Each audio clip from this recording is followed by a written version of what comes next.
দেখুন, যেখানকার ঘটনা বলছেন বিশ্বলক্ষ্মী মন্দির কয়েকশো বছরের মন্দির। মানে আমার 45-46 বছর বয়সে আমি ছোটোবেলা থেকে, মানে ধরুন আমি জ্ঞানত 40 বছর ধরে দুপাশে দুটো পুকুর দেখছি, মন্দির দেখছি। এবং আমার বাবা 86 বছরে মারা গেছে। বাবাদের মুখেও শুনেছি ওখানে দুটো পুকুর ছিল। বিশ্বলক্ষ্মীতলা একটা ঐতিহ্যপূর্ণ মন্দির, ওখানে মানুষ পুজো দিতে ওই পুকুর ব্যবহার করত।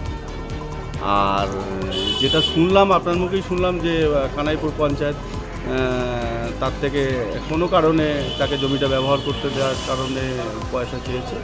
তো উনি প্রফেশনালি বোধহয় দেশের সৈনিক, বোধহয় মিলিটারিতে আছে। তো যে দেশকে সুরক্ষা দেয় তার সঙ্গে এটা প্রতারণা। যদি টাকা সত্যি চেয়ে থাকে, আমার কাছে এটা সঠিক তথ্য নেই, ওনার কথা অনুযায়ী যদি চেয়ে থাকে, এটা ঠিক কাজ হয়েছে বলে আমার মনে হয় না। এটা তীব্র নিন্দা করছে। এলাকার লোক কেউ বলছে না, শুধু গ্রাম পঞ্চায়েত বলেছিল আগে, আবার তারপরে ট্যাক্স কাটলো, তারপরে বললো ঠিক আছে, সব কিছু তোমার ঠিক আছে।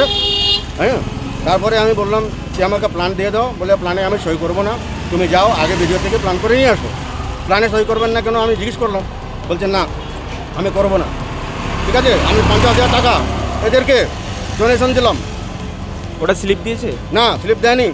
অন্য লোক থেকে থার্ড পারসন ওকে জামা কাপড়গুলো কিনে বাঁটো তোমরা, তারপরে হবে। তারপরে এখন 2-4 লাখ টাকা চাইছে আমার থেকে। আমি পথে চাকরি করি, আমি কি করব? আমি তো মরে আছি। আমি তো লোন দিয়ে টাকা কিনেছি জায়গাটা। আমাকে আগে বলে দিত, আগে বোর্ড লাগিয়ে দিত যে এই জায়গাটা না বিক্রি হবে না। পঞ্চায়েতের তো উচিত ছিল, যখন ওই ঘেরা করেছিল লোকের, ওই জায়গাটা, পাশের জায়গাটা দেখো, পাশের জায়গাটাও একই দাগ, এই বাংলানো হয়েছে সবাই। আমার জন্যই হচ্ছে 18 ফুট জায়গা নিয়েছি।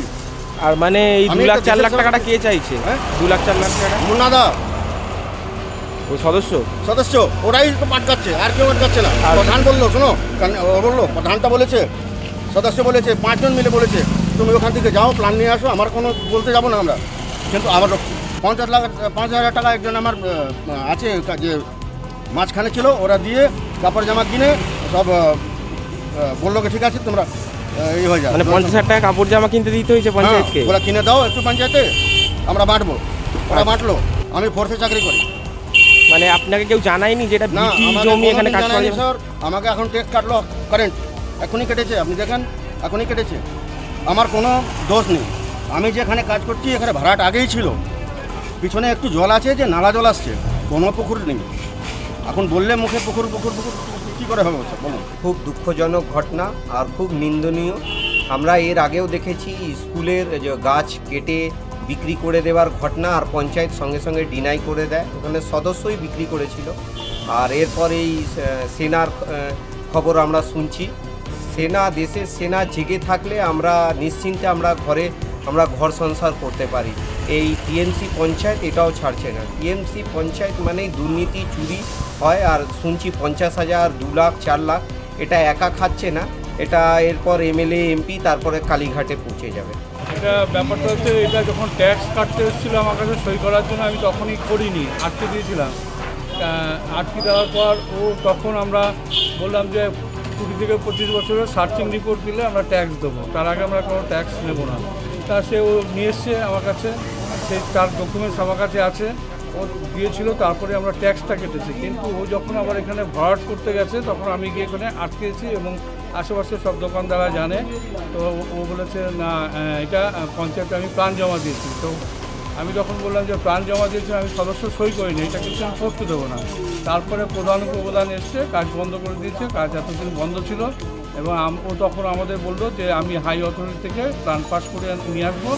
তখন আমরা বললাম ঠিক আছে, যদি হাই অথরিটি প্ল্যান পাস করে তখন দেখা যাবে, কিন্তু আমরা প্ল্যান পাসও করবো না, এইটা এইভাবে থাকলে ভরাট করতে পারবে না। সেই দিনটা আমি জানি না, এটা মিথ্যা একটা অপপ্রচার। যেহেতু কাজটা আটকে গেছে, কাজটা আমিই আটকেছি এবং ওখানে স্থানীয় যে দোকানদাররা ছিল তারা জানে আমি আটকেছি যে আপনি এই জমিটা ভরাট করতে পারবেন না, কারণ আমরা ছোটোবেলাতে দেখেছি এটা একটা ডোবা, এটা একটা দেবত্ব সম্পত্তি।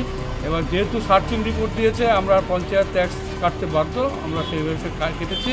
কিন্তু প্ল্যান আমরা পাস করিনি, প্ল্যান সইও করিনি, প্ল্যান কোনোভাবে এসডিওর কাছে গেছে না, এসডিওর কাছে গেছে ন্যাচারালি, এটা আমরা জানি না। উনি কার কাছ থেকে জমা কোথায় কি গেছে, প্ল্যান পাস করেছে কিনা সেটা আমরা জানি না। হ্যাঁ, প্ল্যান পাস দেখাচ্ছে। সেটা আমরা জানি না কে করেছে প্ল্যান পাস, তার দায়িত্ব।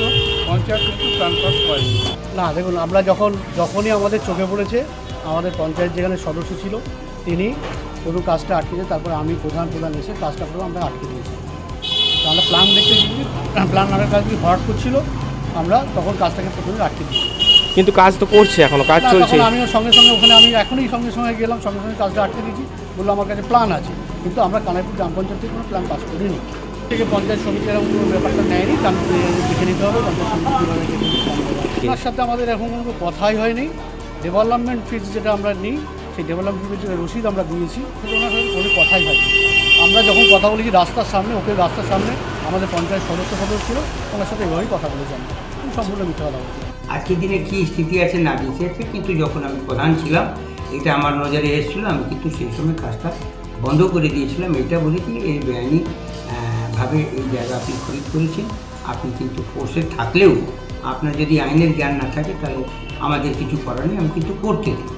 এখন ভরাট কীভাবে হচ্ছে যেটা উনি জানেন, এবারে কাকে কী টাকা দিয়েছে না দিয়েছে, কিন্তু টাকা নিয়ে কোনো জিনিস বেআইনি জিনিস আইনি হয়ে যাবে, এটা কিন্তু আবার বড় বেআইনি।